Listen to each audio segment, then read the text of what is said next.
Osoby vystupujúce v tomto videu sú fiktívne a neexistujú. Nie je predsa možné, aby existovali. Tato už kde by sme boli. Čo v sobotu príde? V sobotu, ak nebudú voľby, bude koniec. Á, presne, to ziga. Vážení priatelia, nie do väčšej chujoviny, ako sa prechádzať v noci dvaja po osamelej, po prázdnej ulici, proste chujovina. No a čo ešte vám chcem jedno povedať? Možno vám ešte neprišli do schránky tie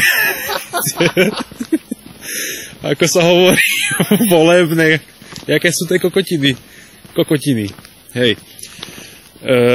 Tí kokoti kandidáti, čo sú tam všetci vypísaní, hej. Toto, keď vám doteraz neprišlo, tak sa pripravte, že ak to zajtra nepríde do stredy, do štvrtku, tak v sobotu je koniec. Je koniec. Proste niečo sa musí stať, hej. A to bez srandy teraz, vážne. Lebo veci, ktoré sa už dejú, tak už tomu napredujú tak, že proste už to je vážne. Hej. Proste. Takže takto. Tak by som to zhodnotil zatiaľ. No a teraz pokračujeme v našej debate, ale ktorá už bude neverejná. No. Takže ďakujem, že ste nás sledovali a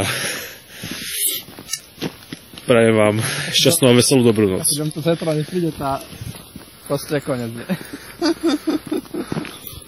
Presne tak. Takže tak.